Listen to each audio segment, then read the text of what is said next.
Vamos falar da seleção olímpica do Brasil. Tem um jogador nordestino que é sucesso e titular. E foi descoberto aqui no CT Barão. Quem é? Você sabe? Vai saber agora com o monstro da informação, Matheus Succa. Estes olhos de águia estão cheios de orgulho. Enquanto assiste ao treino da seleção olímpica, Barão está focado em um jogador. Um talento que cruzou o caminho dele há cerca de uma década. Desde a época que ele fazia parte da comissão do Santa Cruz e ele jogava pelo Cabo Branco, que ele já se destacava, ele era um diferenciado mesmo. A gente está falando de Matheus Cunha, que tinha 9 anos quando foi descoberto por Barão em João Pessoa. Matheus começou lá no Cabo Branco e com a frequência que Barão sempre ia disputar campeonatos em João Pessoa, chamou a atenção do Barão a desenvoltura do Matheus. Houve um convite para que Matheus viesse para Recife, Matheus muito jovem ainda, para poder ir para um campeonato na Suíça.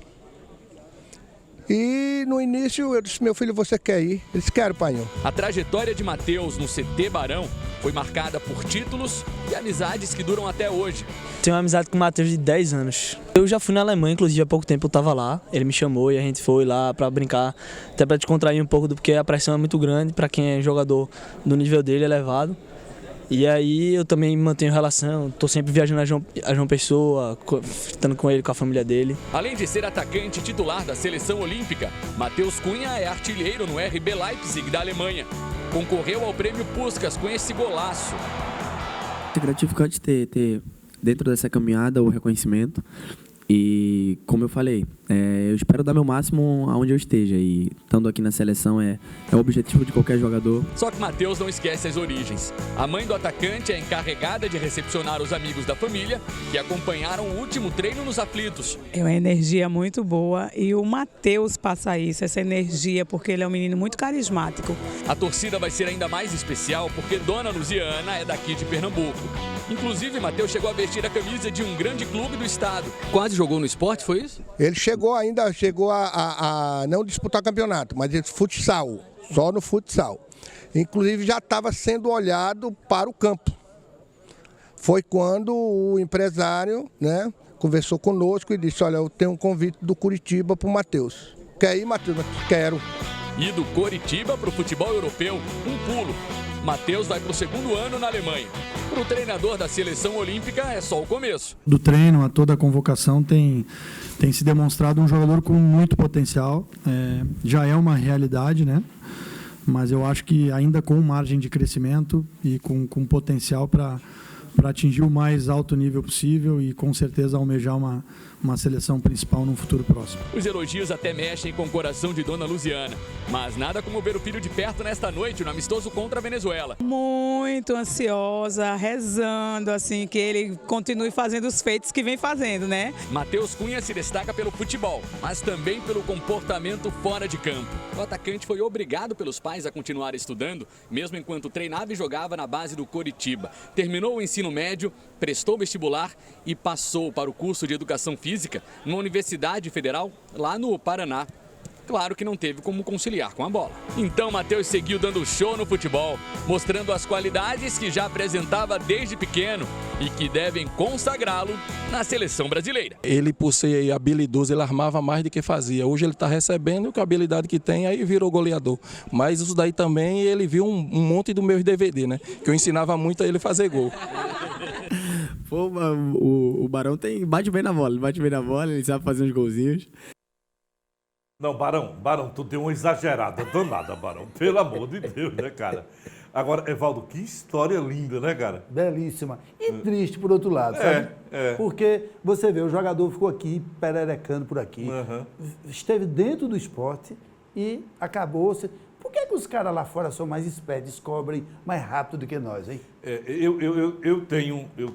Isso é uma discussão muito ampla, que a gente não... Não consegue esgotar aqui. Não é só aqui. Um dia de debate não acaba. No clube grande, tem os jogadores patrocinados. Tem aqueles indicados. Tem aqueles que alguém bota a mão em cima. E como não cabe todo mundo, alguém sobra. E sobra os bons. Aí sobra os bons. Porque sobra os melhores. Você vê, o Porto teve aqui, não dá nem lazer, Nildo Hernani, uma multidão Marcos, de grandes jogadores. Marcos, aquele zagueiro, tu lembra? Lembro. Que passou direto, foi embora. Pois é. Então, se os caras de fora acham, por que a gente não acha? Eu fico impressionado com isso. Mas tem muitos talentos. Rapaz, eu lembro na época de Nereu Pinheiro, que era base. Quando o Nereu trabalhava na base, era tanto jogador que às vezes eu chegava e dizia: ô Nereu, estão dizendo que tem um menino que é o novo Pelé. Sim, mas eu tenho 3 Pelé aqui dentro já, não cabe mais. E outra coisa é o seguinte, é que virou uma complicação, porque é o fetiche do CT. Antigamente não tinha CT e os times revelavam jogadores. Santa Cruz revelou a geração de Fernando Santana, Ramon, Givanildo, sem CT. A geração de Zé do Carmo, Ricardo Rocha, Antônio, Ricardo Rocha, sem CT. Não tem nada a ver com isso. É uma outra coisa que talvez muito bem lembrado. tenha explicado, que a explicação esteja nisso que a Devaldo está dizendo. Não há motivo para a gente continuar trabalhando com a sobra, com a boia, enquanto o filé, a matéria-prima de primeira qualidade, vai jogar pelo RB Leipzig, Red Bull Leipzig, um time que é vice-campeão alemão, o atual vice-campeão alemão. É pouca coisa. Não. Agora, Evaldo, tem uma outra coisa também que tem que ser dita. Às vezes o talento está ali escondidinho, que futebol tem isso, futebol é muito covarde, né? Às vezes o cara está aqui escondido e daqui a pouco ele vai e estoura. Mas quer ver um exemplo? Esse menino do Náutico que teve aqui na segunda-feira, como é o nome dele? O Álvaro. O Álvaro. Álvaro estava treinando, fazendo parte do grupo lá do Internacional. O Náutico pega esse cara, traz para cá.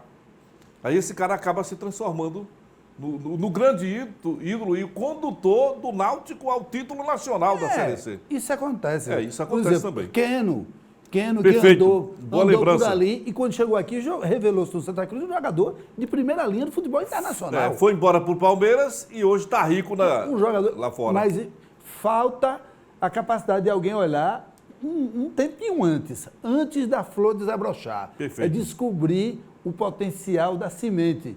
Parece que a gente desaprendeu essa... Eita, uma coisa puxa a outra. Eu estou me lembrando de Raziel. O nosso Raziel, que é filho de um motorista que trabalha aqui com a gente. Esse menino, esse moleque, tem 8 anos. Raziel tem 8 anos, né, gente? Ele tem 8 anos. Sabe onde ele estava a semana passada fazendo teste? Não. No Grêmio de Porto Alegre. Raziel. Então, cadê os olheiros? Cadê?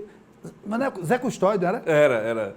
Próprio Nereu. Cadê esse povo que via o jogador? Porque depois que o cara está no RB Leipzig ganhando centenas de milhares de euros, aí é fácil. Bom demais. Aí é fácil. Eu quero ver descobrir antes do perfeito. botão brotar. Como o Barão fez. Foi lá em João Pessoa, identificou, trouxe, trabalhou e o bicho está aí hoje fazendo sucesso. Aliás, esse jogo hoje vai ser um jogo arretado lá nos aflitos. Você tem Pedro, aquele que jogou no Fluminense. Você tem Rodrigo, aquele que começou no Santos, está no Real Madrid. Você tem Pedrinho, que jogou no Corinthians, que está no Corinthians, aliás. Tem esse menino que nós acabamos de ver, o Matheus Henrique. Esta é uma seleção que, se esses meninos vingarem, certamente vai ser bem diferente da que a gente viu hoje de manhã. Pelo amor de Deus. Né? Eu, se fosse...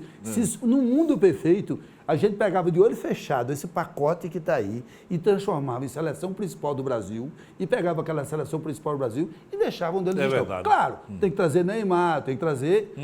Mas não é possível que a gente esteja trabalhando um grupo de jogadores que não vão estar na próxima Copa para ganhar esses amistosos chinfrins que ganhar ou perder, o resultado é o mesmo, sem investir nos jogadores que têm futuro. Tem que chamar os jovens. Os jovens, está certo.